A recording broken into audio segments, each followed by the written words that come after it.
যে আমিনুল কোথায়, আমিনুল তো মুক্তিযোদ্ধার প্লেয়ার, এবং আবার আহ্বানী বলছে যে তারা জানে না। রাতের অন্ধকারের ভিতরে আমাকে একটি বাসায় নিয়ে যায়। খেলার জীবনেও নাকি কিডন্যাপ হয়েছে, মানে আপনি নাকি বেশ ছাত্রার থেকে আবার লাফটাপও দিয়েছিলেন, মানে সিনেমার স্টাইল। একটু যদি মজার গল্পটা বলতেন। আপনার আহ্বানী ক্লাবে আমি আমাদের যে রূপুদা ছিলেন উনি একটি কথা বলার জন্য আহ্বানীতে খেলার জন্য আমাকে ডেকেছিলেন, বাট তার অনেক আগেই আমি আসলে মুক্তিযোদ্ধার হয়ে ফাইনাল করে ফেলেছিলাম।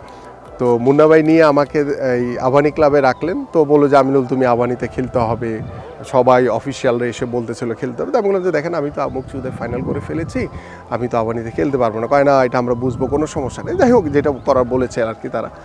পরবর্তীতে দেখা গেলো যে রাত 12টার সময় তারা আমাকে মানে রাতের অন্ধকারের ভিতরে আমাকে একটি বাসায় নিয়ে যায়। হ্যাঁ, তো বাসায় নিয়ে যাওয়ার পর ওইখানে সেদিন আমি রাতের বেলা থাকলাম। আমি জানি না যে কোথায় এসেছি। দেখলাম যে ওই বাড়িতে কেউ নেই, শুধু একজন ভদ্রলোক ছিলেন। তো ওই ভদ্রলোক থাকার পরে পরের দিন সকালবেলা যখন পত্রিকায় দেখলাম যে মানে আমাকে নিয়ে যে মানে লেখালেখি হচ্ছে বা টানা হেঁচড়া হচ্ছে যে আমিনুল কোথায়, আমিনুল তো মুক্তিযোদ্ধার প্লেয়ার, এবং আবার আহ্বানী বলছে যে তারা জানে না, সব কিছু মিলিয়ে একটি মানে হযবরল অবস্থা ছিল। তো ওই প্রেক্ষাপট থেকে যখন আমি দেখলাম, তখন আমার সাথে আরেকজন খেলোয়াড় ছিল সতীর্থ হাসান। তো হাসানকে তখন বললাম যে দেখ এখানে তো অনেক ঘটনাই ঘটছে, আমার ভাইকে আবার নিয়ে গেছে মুক্তিযোদ্ধা ক্লাবে, হ্যাঁ, যে আপনার ভাই কোথায় বলার জন্য। এই পরিবেশটা আসলে আমরা তো ইউজ টু না নর্মালি।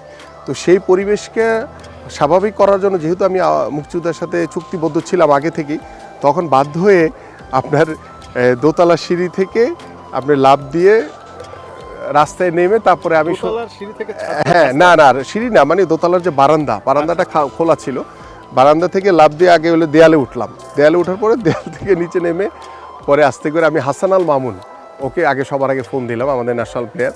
তো সেই ক্রেজটা কিন্তু আমরা এনজয় করছি। পরবর্তীতে আমি ওই দেয়াল থেকে নেমে পরে হাসান আল মামুনকে ফোন দিলাম, কারণ আমার সাথে ফোনও ছিল না, আমার ফোনটা ওরা রেখে দিয়েছিল তখন, যে আমি যাতে কারোর সাথে কমিউনিকেট করতে না পারি।